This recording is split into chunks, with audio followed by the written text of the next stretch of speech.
What is good, y'all? Welcome back to my channel. The movie I'm reviewing today was recommended by Courtney P. It is currently available for streaming on Peacock. There will be some light spoilers in the video, but nothing that will really ruin the movie. The Breakfast Club is directed by John Hughes and stars Judd and Sheedy. It's about a group of 5 kids who in the suburbs of Illinois in the mid-'80s have Saturday detention together. They're all different groups, they come from different backgrounds, and they're all different archetypes of characters. We have Claire, who's kind of the rich girl, the prom queen, the popular girl to school. Andrew also probably comes from money, also very popular. He's the jock kid. You got John Bender, who is the criminal. He's kind of the kid who smokes weed, smokes cigarettes, always getting into trouble, somebody you probably generally avoid. Brian's the nerd, the kid that gets all the good grades in the chess club, all that. And then you have Allison, who is the girl who kind of stays to herself. You barely even know she's there. She dresses in black all the time, very to herself, very guarded, very reserved, doesn't ever say too much. Now, throughout the day, they learn all about each other. Now, they go in high school, and in that time of your life, it's natural to have these misconceptions and judgments about other people. But throughout the day, through acts of boredom, because you're in there for all day, for 8 hours, in the coolest library in history, by the way, the coolest library in cinema history, that through boredom, Bender, who's the bad guy, he brings out some weed and everybody starts to open up about why they're there, their backgrounds, their feelings toward their parents, their feelings toward authority figures at the school, like Principal Vernon, who is fantastic. He's like the stereotypical archetype of a school principal. And they open up about it to each other, and they basically learn that we're all kind of the same. You know, we might have come from different backgrounds. We might hang out with different crowds, but we're all the same. And it's a lot of that is also, when you hang out with whatever group you're hanging out with, you kind of have to keep up with the Joneses, which relates to why they're all in there. They're all in there for reasons. They all have to either remain within that stereotype or within the group that they're in, whether it be they're popular, whether it be they're smart, whether it be they're thought to be a bat or whatever. They have to do things to make themselves accepted within that group, and they don't want to be alone. It's a big thing about this solitude and not being alone. The movie holds up very well. Going into some things I like, it holds up very well. The dialogue is tremendous for a movie that was filmed in the mid-'80s. I believe 1984 is when it was filmed, came out in 85. The dialogue holds up very well. The insults, because they're going back and forth while they're finding out about each other. Before they get to that point of opening up, they're insulting each other. They're being mean to each other. They're using all their prejudgments. And there's no one character that's off limits. They're all kind of going after each other in one way or another. Whether it be laughing passive aggressively or just going directly at them. Andrew and Bender, they're like two opposite types of dudes. You got a jock and you got a criminal, again, probably coming from 2 different backgrounds of money. But they clash, and at the end, they kind of realize, again, they're all one and the same. But the insults, the way they conversate. One thing I think that's highly underrated in this movie is the boredom. Is when they're sitting there, because you're sitting there, you can't do anything. You can't do homework. You can't even do homework in there. You just have to write this essay that Principal Vernon gave you, or you're bored. So you're falling asleep, you're doodling, you're lighting things on fire. It's just a variety of things you're doing to kill time. And but when you're watching it, you realize all these things are very similar. They're all bored. They're all in this thing together, and they all do things out of boredom, and it kind of is a bonding experience. You know, I'm sure we all know the scene, when Bender, when they do that little jingle or whatever to kind of bring each other together. And then Principal Vernon walks in. It's one of my favorite scenes.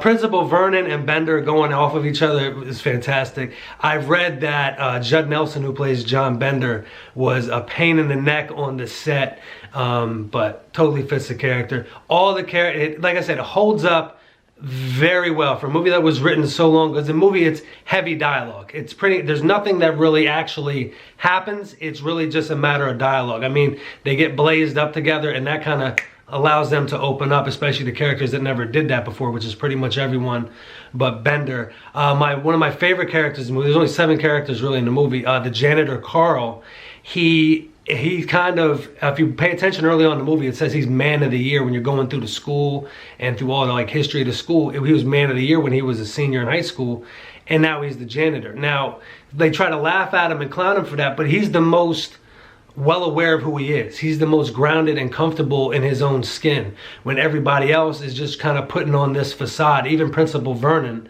who just thinks everybody's out to get him, when really all the kids want is him to put his arm around him and say, hey, listen, I got you.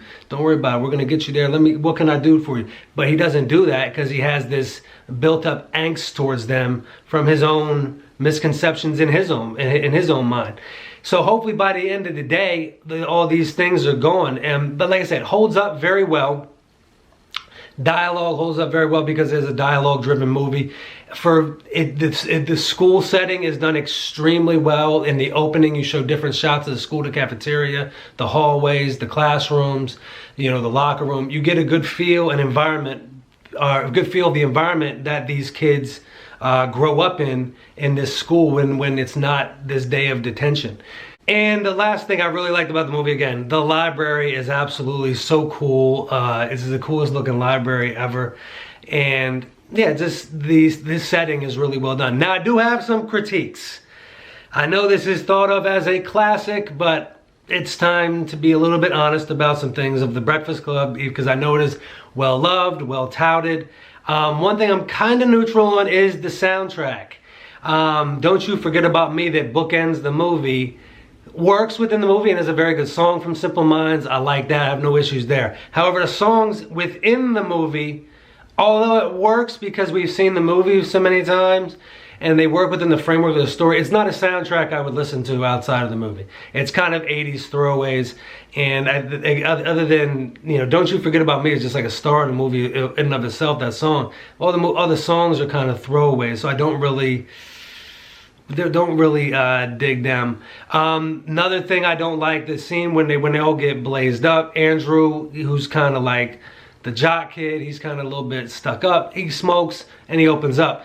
Now in that scene, he's running around the library. I don't really like that. And then he screams in like the audiovisual room and the glass breaks. I thought that was kind of hacky.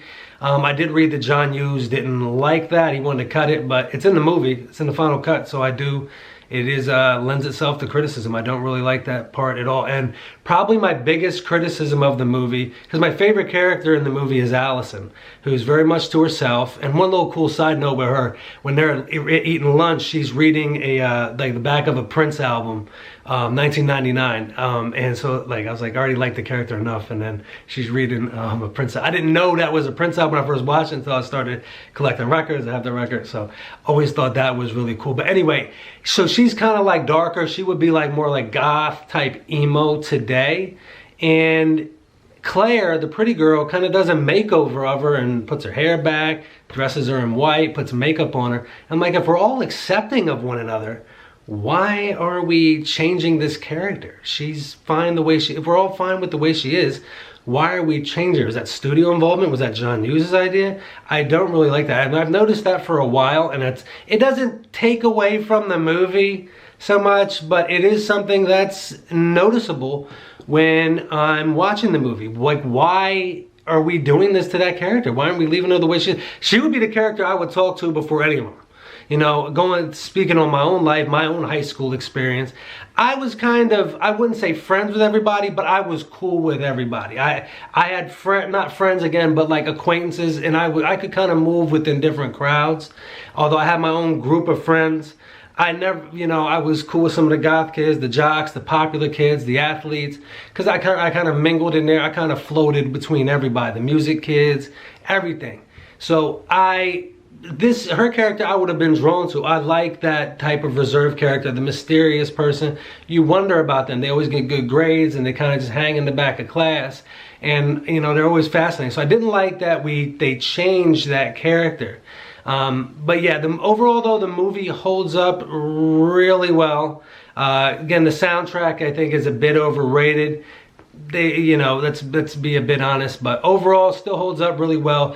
As far as a John Hughes movie, as the soundtracks go, Pretty in Pink, even though he didn't direct it, he wrote it. That to me is probably the best soundtrack of any of the quote-unquote John Hughes movies. Ferris Bueller's probably a little bit more rewatchable, but this movie you get a little bit more deeper themes, characters. People said this movie can't be remade. I actually think it could be remade because they're like, oh yeah, they got cell phones. But yeah, if you're in detention, I think you have a right to remove the cell phones from the game. And what would kids today do if they didn't have their cell phones? I think I don't think they'll do it, and I don't think they should, but yeah. But again, the dialogue in this movie holds up tremendously. The insults, very harsh, very honest. And although I didn't grow up in the 80s, I went to school in the 90s, I could totally see the natural progression of the dialogue. But yeah, if you haven't seen The Breakfast Club before, check it out. If you have seen it, let me know if you agree with my critiques. Do you think they're accurate? Or you think this is like a classic that just is what it is, perfect as it is, nothing really wrong with it. Thank you guys very much for your time. I greatly appreciate it. Hope y'all take care, be well, and have a great rest of your day.